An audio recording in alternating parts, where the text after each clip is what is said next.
자, 여러분 안녕하세요. 강석공사입니다. 오늘 여러분에게 특별한 오늘 선물이 아마 갔을 거예요. 아마 오늘 아니면 내일 정도 도착할 텐데 어떤 선물이냐면 바로 이런 선물입니다.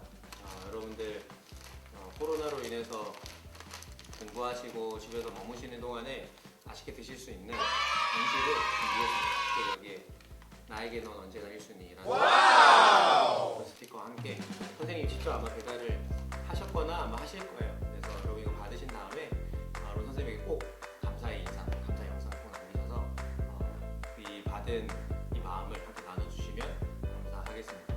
그리고 이제 몇몇 친구들이 이 언박싱 후기를 이렇게 좀 보여드릴 테니 보시면서 함께 또 되새기시면서 또 이렇게 예배 가기 전에 약간 또 영상 함께 보시고 시작하도록 하겠습니다. 함께 보시죠.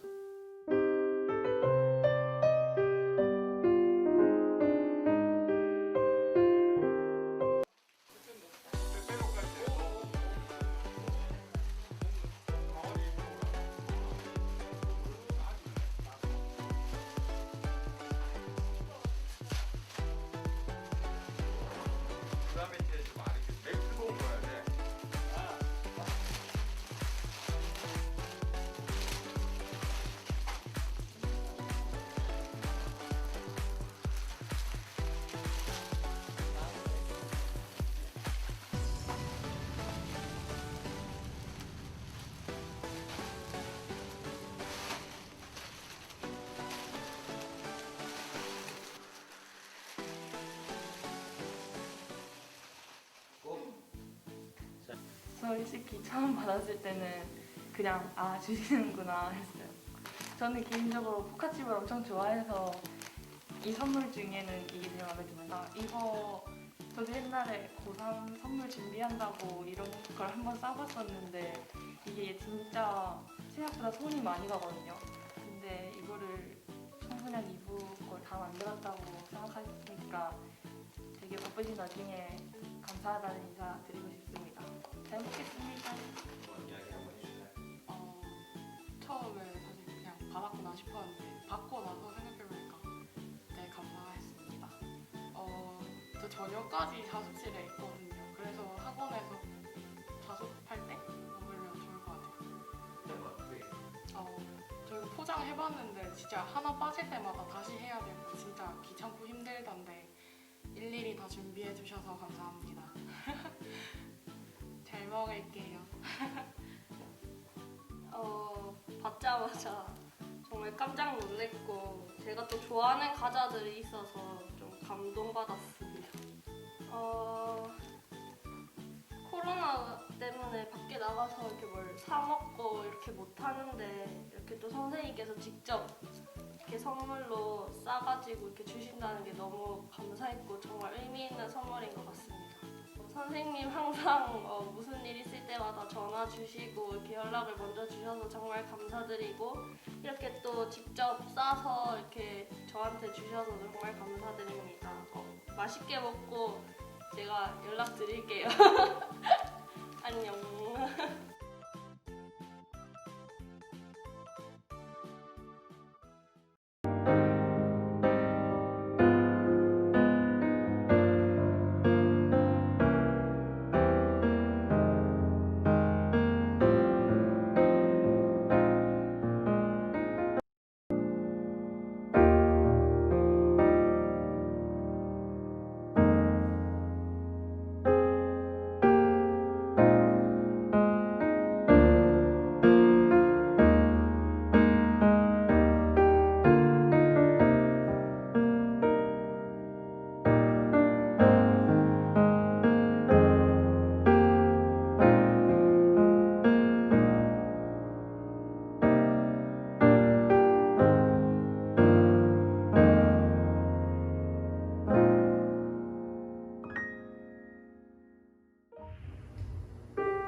반갑습니다. 반갑습니다. 이렇게 영상으로 예배하는 여러분들을 진심으로 환영합니다. 우리가 교회에서 예배하든 가정에서 예배하든 하나님은 우리를 정말로 사랑하십니다. 그 말씀을 믿고 우리 잠시 마음을 내려놓고 찬양하며 나아가겠습니다.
크신 사랑 하나님의 크신 사랑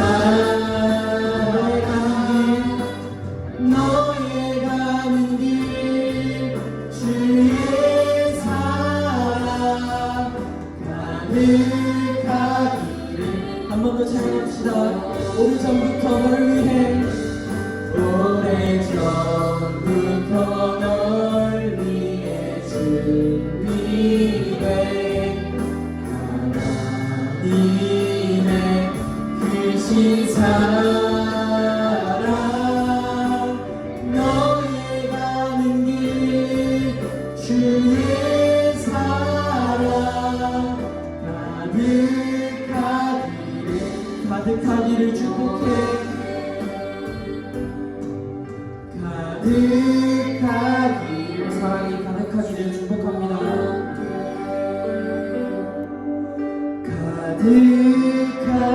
가득하기를 축복해.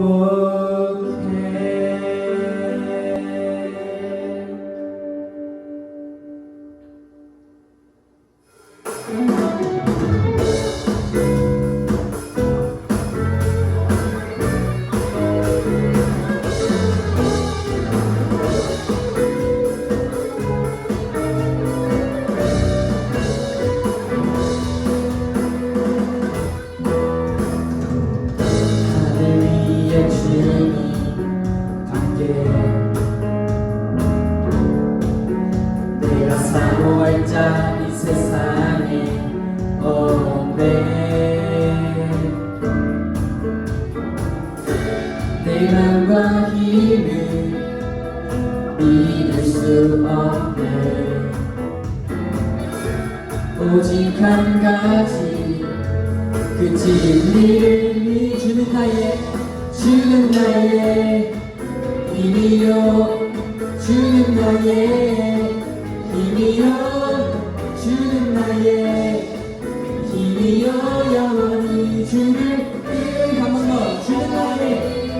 주는 나의 힘이요 주는 나의 힘이요 주는 나의 힘이여 영원히 주를 의지하리 영원히 우리 처음부터 다시 한 번 더 찬양합시다. 하늘 위에 주님밖에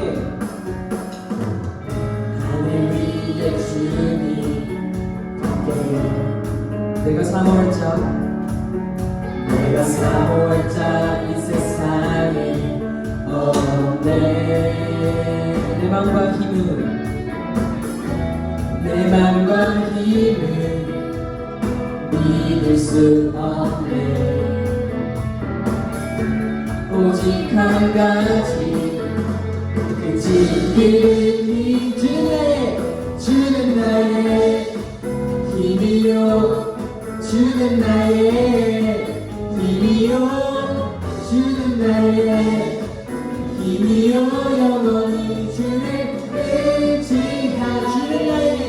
주는 나의 힘이요 주는 나의 힘이요 주는 나의 힘이요 영원히 주를 의지하리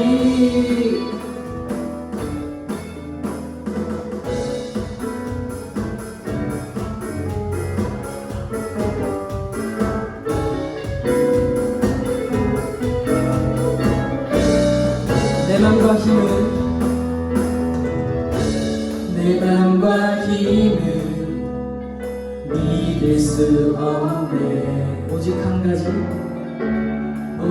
한 가지 그 진리를 한 번 더 내 맘과 힘은 믿을 수 없네 오직 한 가지 그 진리를 믿네 그 진리를 주는 나의 힘이요 주는 나의 힘이요 주는 나의 힘이요 영원히 주를 의지 주는 나의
하나님, 한 주도 잘 보내게 해주심에 감사드립니다. 하나님이 주신 은혜에도 그 은혜를 생각하지 못하고 행한 일들과 시간이 있음을 고백합니다. 우리의 죄된 모습을 용서해 주세요. 서로 만나지 못하는 상황이지만 각자의 자리에서 예배의 자리를 잘 지키게 도와주세요. 이 상황에서 내가 할 수 있는 것들을 잘 찾아 할 수 있게 도와주세요. 오늘도 예배 시간 동안 함께 해주셔서 목사님의 말씀을 담아갈 수 있길 원합니다. 사랑합니다. 예수님 이름으로 기도드렸습니다. 아멘.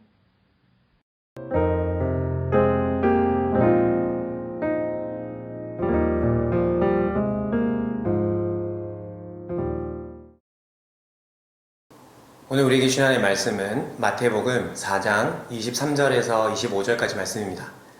신약성경 마태복음 4장 23절에서 25절까지 말씀을 우리 함께 읽어보도록 하겠습니다.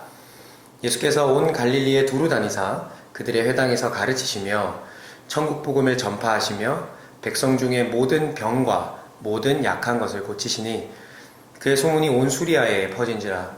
사람들이 모든 앓는 자 곧 각종 병에 걸려서 고통당하는 자, 귀신 들린 자, 간질하는 자, 중풍병자들을 데려오니 그들을 고치시더라.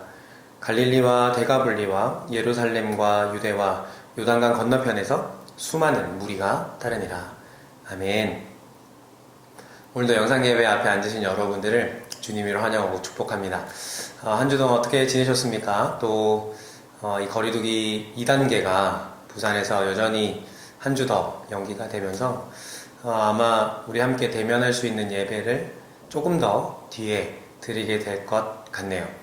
중간중간마다 아마 여러분들에게 이렇게 다가가기 위해서 청소년 2부에서 여러 가지 것들도 이제 시도할 텐데, 그런 여러 가지 시도들 속에서 여러분이 우리 청소년 2부가 전하고 싶은 이 진심을 여러분 좀 알아주셨으면 좋겠습니다. 여러분, 사람의 진심을 아는 그것은 우리의 삶에 참 다양한 방법으로 표현될 수 있죠. 그러니까 그 사람에게 선물을 전한다든지, 그 사람에게 내가 전화를 해서 어떤 따뜻한 말을 한다든지, 내가 그 사람에게 내가 평소에 하지 않았던 무엇인가를 통해서 내가 가지고 있는 진심을 말로만 하는 것이 아니라 행동으로 하는 것은 굉장히 또 그 진심을 전달하는 데 좋은 효과적인 방법이겠죠. 오늘 제가 이야기를 드리는 이유는, 오늘 우리가 함께 예수님에 대해서, 예수님의 말씀, 하나님의 말씀을 우리가 계속해서 듣고 있는데, 우리가 한편으로는 때론 너무 한편으로 놓치고 있는 것 중 하나는 바로 이 말을 듣고 있는 우리가 하나님께서 가지고 계신 그 진심, 이 말씀 속에서 전달되고 싶어 하시는 그 하나님의 진심을 또 우리가 모른 채 우리가 설교를 듣기도 하고, 또 우리가 말씀을 설교를 또 그렇게 받아들이고 있지는 않는가라는 생각을 해봤기 때문이에요. 그러니까 제가 여러분을 100번 1000번 사랑한다고 말하는 것도 중요하겠지만, 여러분에게 한번 찾아가서 또 여러분을 만나고 또 여러분과 같이 시간을 보내는 것들이 제가 가지고 있는 진심을 또 보여줄 수 있는 방법이 되겠죠.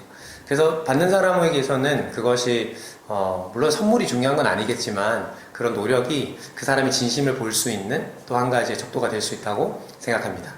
여러분, 저는 오늘 그 예수님의 진심에 대해서 함께 좀 말씀을 좀 나눠볼까 해요. 우리가 듣고 있는 하나님의 말씀을 우리가 듣고 우리가 계속해서 받아들이고는 있지만, 그분이 하시고 있는 그 말에 굉장히 그렇구나 라고는 할지 몰라도 그 예수님이 우리를 향해서 가지고 계신 그 진짜 마음은 어떤 마음일까 라고 하는 것을 오늘 말씀을 통해서 한번 생각해 보고자 합니다. 그래서 오늘 말씀은 예수님께서 2000년 전에 예수님이 이 땅에 오신 다음에 그 예수님의 그 사역을, 이제 청년 예수님이 그 사역을 실제적으로 감당하셨던 그 시작 시기를 오늘 마태복음 4장은 기록하고 있습니다. 2000년 전에 오셨던 그 예수님께서 그냥 그 어린아이의 몸에서 이제 장성한 어른이 되어서 이제 약 한 30살이 되셔서 이 사역을 시작하실 때 예수님이 보여주셨던 첫 번째 모습은 무엇이었냐면, 오늘 18절과 22절을 보시면 나오는 것처럼, 마태복음 4장 18절과 22절이에요. 거기에 나오는 것처럼 예수님은 제자들을 부르셨어요. 그러니까 예수님이 이제 사역을 하신다, 이제 그 예수님이 하나님의 일을 감당하신다, 그 사명을 이제 감당하심에 있어서 처음 시작하셨던 모습으로 마태복음이 기록하고 있는 건 뭐냐면 제자들을 부르셨던 거죠. 근데 여러분, 여기서 한 가지 생각을 해보게 됩니다. 뭐냐면 예수님이 과연 제자들이 필요했느냐라고 하는 거죠. 그러니까 예수님에게 있어서 굳이 제자가 예수님의 사역에 있어서 과연 도움이 되고, 예수님의 사역에 있어서 예수님의 이 제자라고 하는 이 타이틀이 정말로 필요했을까라고 하는 생각을 해보게 됩니다. 여러분, 그 당시의 문화로 잠시 한번 생각해 보자면, 그 당시에는 오늘날로 따지면 선생님인데 랍비라고 하는 존재들이 있었습니다. 학문적인 가르침, 그리고 그들에 있어서 어떤 율법적인 가르침, 율법적인 교사의 역할을 해주는 사람이 바로 이 랍비라고 불리는 사람들이었어요. 그러니까 그 랍비들에게 제자가 있었는데, 그 제자들은 어떤 일들을 했냐면 쉽게 말하면 수종을 드는 거예요. 어떻게 하면 우리 랍비가 불편하지 않고 잘 이 학문적인 가르침을 이어갈 수 있을까? 불편함은 없을까? 쉽게 말하면 좀 주인과 종의 입장이죠. 그래서 그러한 상황 속에서 랍비는 제자를 받아들였고, 제자들은 그 일들과 섬김을 통해서 이제 랍비를 통해서 학문적인 가르침을 가까이서 받을 수 있었던 그런 관계들이 그 당시에 있었습니다. 그렇다면 여러분, 예수님은 자신의 수종을 드는 자, 자신의 좀 이 가르침을 더욱더 원활하게 하고 편하게 하기 위해서 이 제자들이 필요했던 걸까요? 그러니까 예수님이 어디를 이동할 때라든지, 배가 고플 때라든지, 또 예수님이 어떤 학문적인 가르침을 할 때 어떤 구체적인 어떤 역할을 하기 위해서 그냥 자신의 손과 발이 되어줄 사람들이 필요했기 때문에 제자들을 부르셨던 걸까요? 성경은 그렇게 이야기하고 있지 않아요. 예수님은 그 랍비들과는 다르게 그냥 학문적인 가르침과 어떤 멋있는 말들을 통해서 그 사람에게, 그 제자에게 어떤 도움을 주기보다는 예수님 삶 자체를 가까이서 보게 하시고 똑같이 닮아가게 하심을 통해서 쉽게 말하면 작은 예수, 또 다른 예수를 또한 만들어 가심에 있어서 제자를 세우셨다고 성경은 이야기합니다. 자, 그렇다면 여기서 한 가지 더 생각을 해보게 돼요. 뭐냐면 그런 것 있잖아요. 멋진 말과 아주 감언이설의 어떤 이야기로 감명 깊은 말을 통해서 사람을 확 이렇게 감명 갖게 해서 감동시켰는데, 때로는 그 말을 했던 그 사람의 실제 모습을 통해서 좀 실망하게 되는 경우들. 그러니까 이 사람이 말은 그렇게 해서 엄청나게 번지르하게 해서 잘 그렇게 표현을 해서 이 사람 대단한 사람이구나 라고 하는데, 그런데 시간이 좀 지나면서 그 사람의 인생을, 삶을 바라보니까 겉만 번지르한 말이었구나 라고 하는 것을 들통나게 될 때가 있죠. 이런 건 없어지셨을까요? 예수님이 제자들을 함께 생활하고 자고 또 먹고 그 함께 모든 시간들을 함께 하시는 것이 한편으로는 예수님에게 그 엄청난 말들과 가르침들과 대단한 학문적인 가르침 이면에 예수님의 실체가 드러나게 되어지는 또한 위험 요소가 있었음에도 불구하고 예수님은 예수님의 제자들을 그의 삶으로 들이셨다는 것이죠. 제가 서두에 이런 이야기를 드리는 이유는 무엇이냐면, 여러분, 우리가 예수님께서 하신 이야기들을 우리가 들을 때에 우리가 한 가지 기억해야 될 관점이 하나가 있습니다. 무엇이냐면 예수님은 어떻게 하셨는가라고 하는 겁니다. 예수님이 이런 것이 중요하다, 이런 것이 필요하다, 이런 것이 생명이다, 이런 것이 우리의 삶에서 반드시 있어야 된다라고 말하는 그 이야기들 속에 우리가 한 가지 잊지 말아야 될 것이 무엇이냐면, 과연 그렇다면 예수님은 어떻게 사셨는가라고 하는 것이죠. 저는 이제 앞으로 몇 주간을 이 예수님이 하셨던 이야기들에 대해서 여러분이 나눌 텐데, 그 이야기와 함께 여러분이 한 가지 꼭 가지셨으면 좋겠다고 생각하는 관점이, 그렇다면 예수님은 어떻게 사셨는가라고 하는 것을 우리가 잊지 않고, 그래서 그 예수님의 진짜 이면, 그 진심의 그 이면에 우리가 조금 다가갈 수 있는 그런 우리 설교 시간이 되었으면 좋겠습니다. 자, 이제 그렇다면 이제 본격적으로 말씀 한번 나눠보죠. 오늘 말씀에서 예수님이 그 첫 사역을 시작하시기 전에 제자를 부르셨고, 이제 그 제자를 부르신 다음에 그 사역을 시작하세요. 23절에서 이렇게 시작합니다. 예수께서 온 갈릴리 그 지역을 이제 돌아다니시면서 그들의 회당에서 무엇인가를 시작하셨다고 이야기해요. 회당이라고 하는 것은 오늘날로 따지면 뭐 교회 같은 곳이라고 할 수 있겠죠. 하나님의 말씀을 강론하고 하나님의 말씀을 읽을 수 있는 그런 자유로운 곳을 뭐 회당이라고 합니다. 그러니까 예수님은 그 온 갈릴리에 있는 그 회당들, 교회들을 두루두루 다니시기 시작하셨던 것이죠. 뭐 그 당시에는 걸어 다니실 수밖에 없으셨기 때문에 이렇게 걸어서 제자들과 함께 그 사역을 시작하셨죠. 그리고 23절을 계속 읽어가면 예수님이 그 회당에서 무엇을 하셨는지, 그곳을 방문하시고 그곳에 가신 이유를 세 가지 그 사역에 소개를 해주고 있습니다. 첫 번째는 무엇이냐면 예수님께서 가르치셨다라고 이야기해요. 그리고 두 번째는 전파하셨다라고 이야기하고요. 세 번째는 치료하셨다, 치유하셨다, 고치셨다라고 이야기합니다. 오늘 예수님의 이 사역 세 가지를 우리가 살펴볼 텐데 이 세 가지를 통해서 예수님이 이것을 하셨구나 라고 하는 것과 함께 예수님이 이것을 하신 그 사역 속에 있는 그 진심을 우리가 함께 좀 다시 발견해 갔으면 좋겠습니다. 자, 첫째입니다. 첫째 아까 뭐라고 이야기했죠? 각 회당을 두루 다니셔서 그곳에서 무엇 했다고 말씀드렸죠? 23절이에요. 예수님이 가르치셨던 사역을 그 회당에서 하신 거예요. 여러분, 가르친다라고 하는 것은 어떤 무엇인가를 가르쳐야 될 목적어가 필요하잖아요. 근데 여기서는 정확하게 이렇게 나오진 않지만 성경 전체를 볼 때 예수님이 가르치신 건 딱 한 가지입니다. 무엇이냐면 바로 하나님의 말씀이에요. 하나님의 말씀을 예수님은 그 회당들을 돌아다니면서 가르치기 시작하셨어요. 성경 전체에서 예수님이 다른 것을 가르치셨다는 이야기는 나오진 않습니다. 오직 성경을 가르치셨어요. 하나님의 말씀을 가르쳐 주셨습니다. 그들이 알고 있는 말씀이 잘못되었다면 그것을 고쳐주셨고 모르고 있는 것들이 있다면 알려주셨어요. 그래서 예수님은 그 회당을 돌아다니시면서 제자들과 함께 그 하나님의 말씀을 온전히 하나님 말씀 그 자체이신 예수님이 그 말씀을 가르쳐 주신 것입니다. 마치 저자, 직강 같은 것처럼 그 말씀을 가르쳐 주셨죠. 그러니까 그 유대인들은 그 안에 있던 회당에 있는 사람들은 엄청나게 그 가르침에 놀랄 수밖에 없었고 그 가르침에 물론 그 가르침을 대적하는 무리도 있었지만 정말로 많은 사람들이 그 유대인의 회당에서 그 예수님의 말씀을 통해서 변화받는 일들이 일어나곤 합니다. 그 구체적인 내용들에 대해서 나중에 또 살펴보겠지만 오늘 그 뒤에 나오는 23절 우리가 가르치시며 나오는 그 뒤에는 어떤 내용을 가르치셨는지 아주 포괄적인 의미 한 가지를 우리에게 알려줍니다. 무엇이냐면 천국 복음을 전파하시며 라고 하는 두 번째 그 사역이 등장합니다. 예수님께서 무엇인가 가르치셨어요. 하나님 말씀을 가르치셨는데 그 말씀을 가르친 내용들은 아주 무궁무진하고 많이 다양하지만 오늘 이 예수님의 사역에 있어서 아주 중요한 전파하셨던 이 사역에 있어서 아주 중요한 키워드를 목적어를 뭐라고 쓰고 있냐면 천국 복음을 전파하셨다라고 표현합니다. 여러분, 이 천국 복음이라고 하는 것은 이 천국이라고 하는 것 잘 알고 있는 것처럼 우리가 죽고 나면 우리가 천국을 가게 된다라고 하는 그 천국이 맞아요. 그러니까 여러분 천국에 대해서 가르치셨다라고 하는 것은 한편으로는 우리가 예수님 믿으면 천국 가는 거구나 라고 이렇게 편하게 쉽게 이야기하신 것처럼 보이지만 사실 마태복음의 처음 시작에 나오는 인물이 한 명이 있는데 세례 요한이라고 하는 인물이 있습니다. 이 세례 요한이라고 하는 인물은 예수님이 오시기 전에 예수님 메시아 오실 것을 예언했던 선지자예요. 근데 그 세례 요한이 외쳤던 문구가 있습니다. 그것이 무엇이냐면 회개하라, 천국이 가까웠다 라는 이야기입니다. 그러니까 지금 세례 요한이 쓰고 있었던 이 천국이라고 하는 이미지는 무엇이냐면 마지막 종말에 대한 죽음에 대한 이야기예요.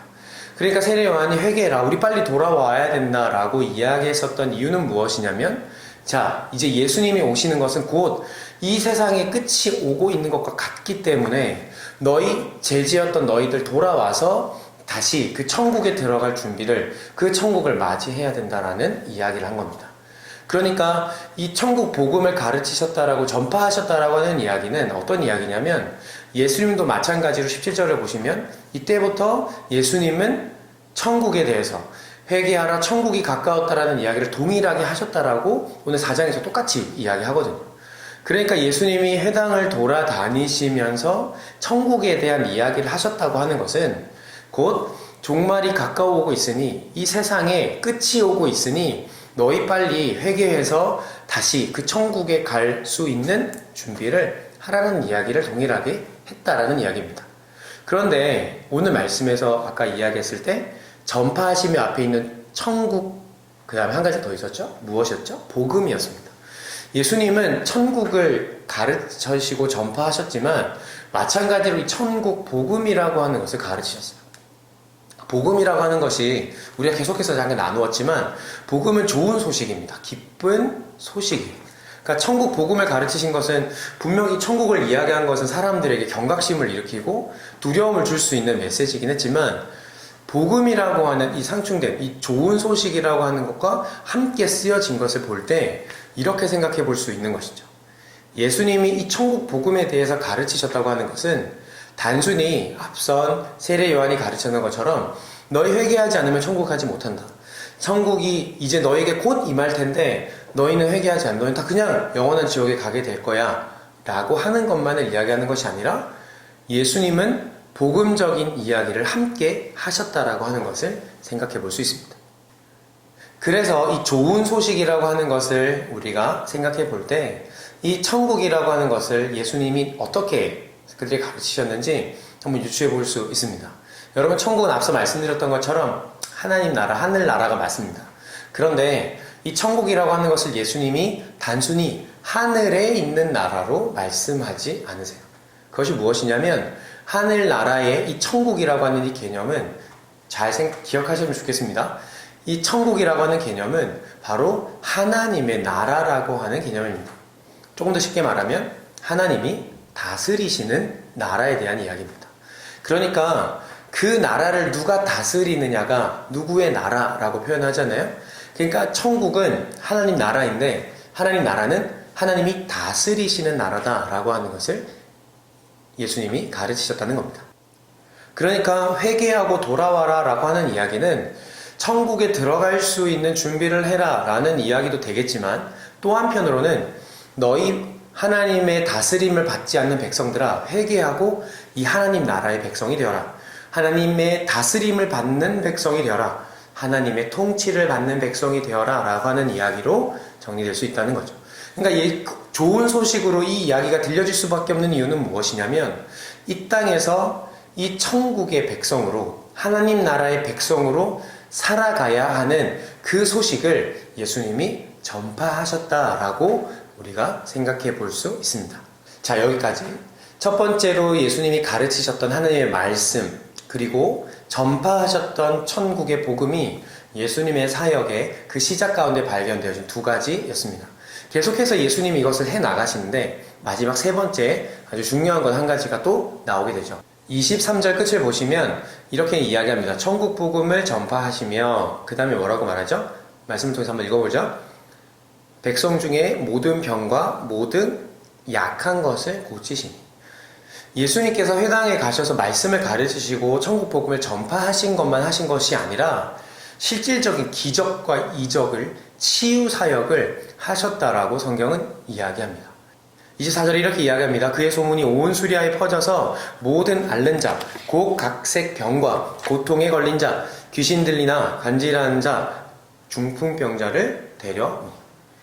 여러분, 이것이 실제였다라고 하는 것이 그 당시에 모든 그 갈릴리라고 하는 지역을 떠나서 그 온 사방의 수리아에를 넘었던 모든 지역에 엄청나게 소문이 나기 시작합니다. 예수님을 만났더니 간질이 있었던 사람이 낫게 되고 눈먼 자들이 눈을 뜨게 되고 심지어는 귀신이 들린 자가 낫게 되는 아주 놀라운 일들이 예수님을 통해서 일어났다는 이야기가 들려지게 되죠. 여러분, 그 당시에 엄청나게 아픈 사람들이 많았을 것 아니에요. 그런데 그 사람들이 모두 다 이 치료를 받기 위해서, 치유를 받기 위해서, 이 기적을 경험하기 위해서 엄청나게 몰려들게 됩니다. 그래서 여러분, 25절을 보시면 갈릴리와 데가볼리와 예루살렘과 유대와 온 요단강 건너편에서 수많은 무리가 따르니라. 수많은, 셀 수 없는 무리가 그 예수님을 따랐다라고 이야기합니다. 엄청나죠. 자, 그럼 여러분, 여기서 우리가 이제 예수님이 하셨던 이 사역을 또 예수님의 사역의 내용들을 우리가 살펴보면서 이제 한 가지 기억하고 짚고 넘어가야 할 것이 있습니다. 왜 사람들은 왜 예수님을 이렇게 따르고 보려고 하고 만나려고 하고 그 말씀을 들으러 왔던 걸까요?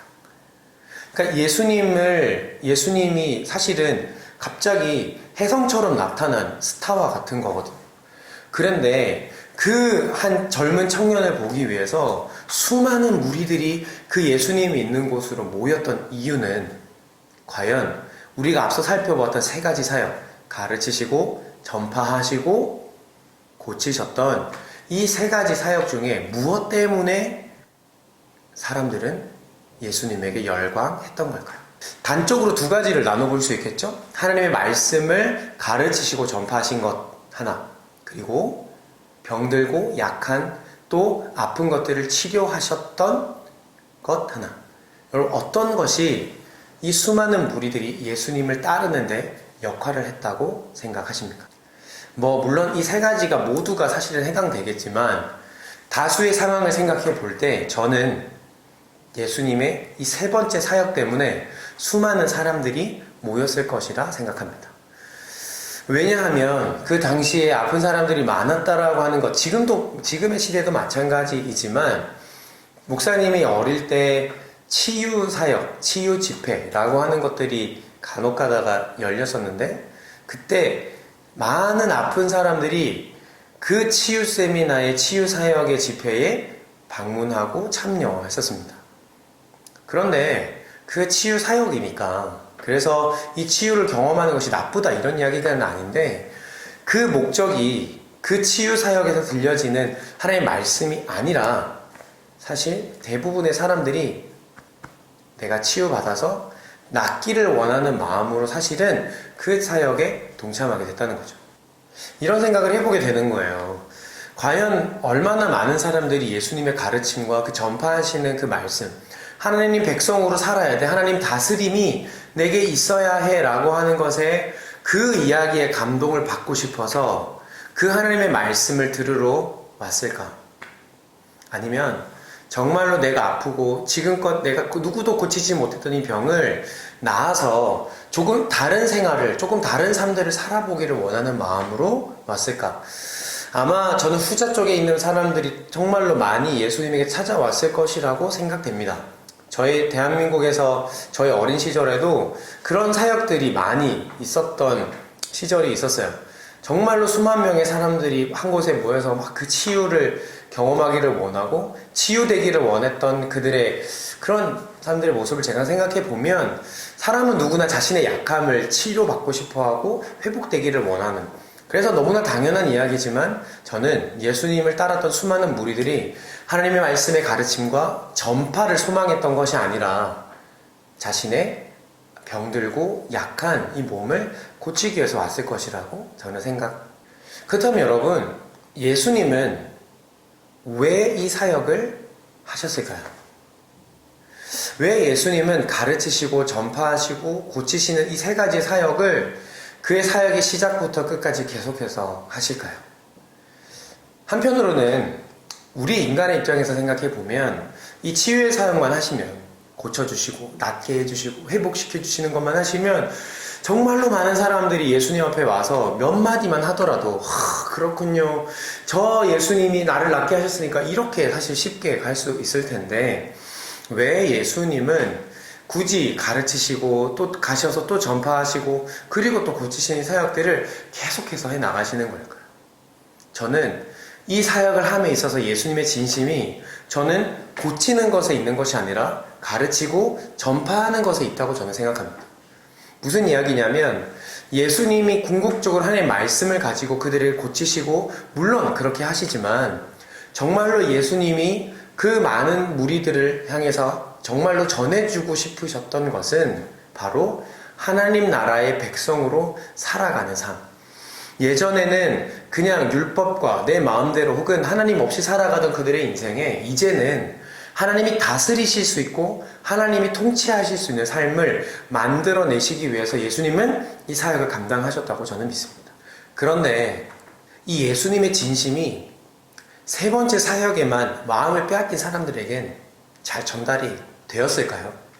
세 번째 사역에 모든 마음을 빼앗긴 무리들은 과연 첫 번째, 두 번째 있는 이 예수님의 가르침과 전파하시는 그 내용에 귀를 기울일 수 있었을까요? 저는 그래서 예수님의 진심을 아는 것이 굉장히 중요하다고 생각합니다.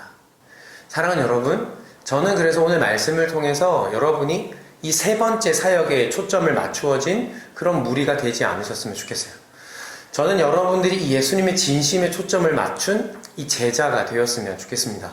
여러분들이 이 예수님이 고치시는 사역에만 혈안이 되어서 이곳저곳에서 예수님을 찾는, 내 인생을 역전시키고 내 인생의 좋은 결과만을 바꾸기 위해서 예수님을 찾는 그러한 사람이 아니라 예수님의 진심, 그 하나님의 백성으로 살아가게 하시기 위해서 오늘 이 말씀을 가르치시고 전파하시는 그 내용을 우리가 받아들이는 그러한 제자가 되었으면 좋겠습니다. 그래서 하나님 말씀을 들으니까 내 삶이 행복해지더라. 하나님 말씀을 들으니까 내 삶의 문제가 풀어지더라.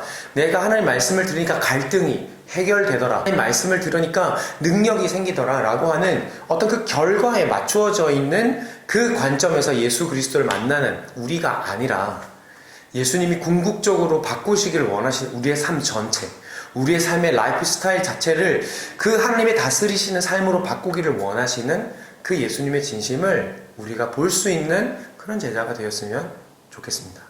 사랑하는 여러분, 이신전심이라고 하죠. 여러분, 마음에서 마음으로 전하는 겁니다.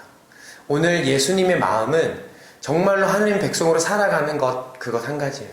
그리고 그 마음으로 전하고 싶은 그 메시지가 이 사역 속에 있는 겁니다.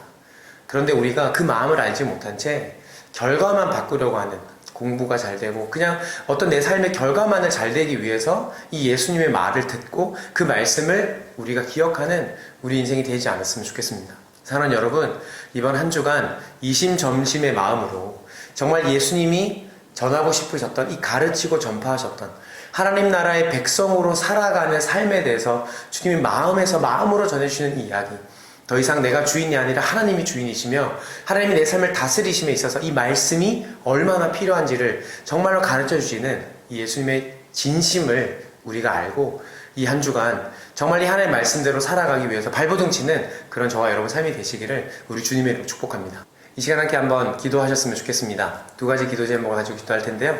첫째는 하나님, 내가 오늘 예수님의 삶을 통해서 다시 정말 예수님의 그 말을 되새기고 그 예수님의 그 말씀이 정말로 진짜고 실제임을 경험할 수 있는 그러한 그리스도인이 될 수 있도록 기도하셨으면 좋겠고요. 두 번째는 오늘 이심점심이라 그랬죠. 오늘 정말로 마음에서 마음으로 전하고 싶어 하시는 그 예수님의 진심이 내게 받아들여지고 내게 이해되어지고 그것이 믿어질 수 있는 그런 은혜가 있을 수 있도록, 그래서 그러한 하나님이 다스리시는 한 주의 삶을 내가 살아낼 수 있도록 주님 도와달라고 그렇게 한번 기도하셨으면 좋겠습니다. 함께 기도하시겠습니다.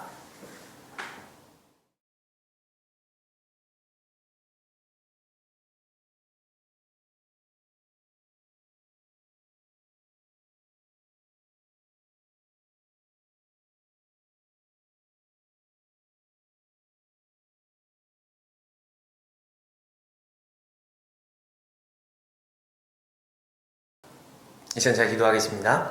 하나님 감사합니다. 하나님, 오늘 그 예수님의 첫 사역의 시작 속에 있는 그 진심을 함께 말씀을 통해서 나누었습니다.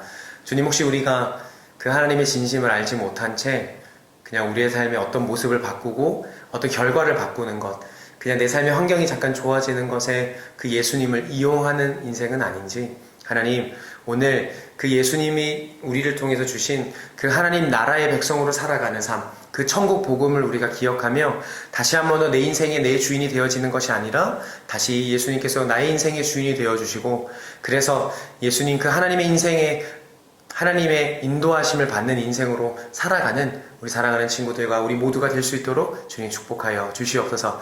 때로는 그것이 잘 되어지지 않을 때 자꾸만 내가 고침을 받고 회복되는 것에 집중되어지는 신앙생활이 되어지게 될 때 주님, 오늘 우리에게 그 예수님의 마음의 진심을 다시 한 번 더 깨닫게 하시고 알려주시고 느끼게 하셔서 다시 그 진심을 기억하며 또 그 진심 속에 하나님의 말씀과 그 기도하며 살아가는 우리 인생이 될 수 있도록 주님 축복하여 주시옵소서. 감사드리며 한 주를 살아가는 동안 관계들과 또 가는 곳곳마다 여러 가지 불편함들과 참 어려운 시기 가운데 있지만 주님 가는 곳곳에 주님 항상 늘 함께 하여 주셔서 하나님 공부와 또 하나님 또 우리가 주시는 가정의 생활들과 또 친구의 관계들을 잘 감당해 나가는 우리 사랑하는 청소년이 될 수 있도록 주님 축복하여 주시옵소서. 감사드리며 이 모든 말씀 살아계신 예수님의 이름으로 기도드립니다. 아멘.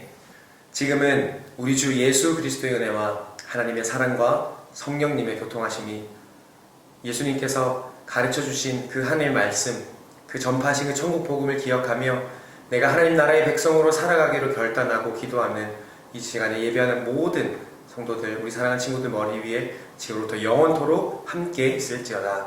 아멘.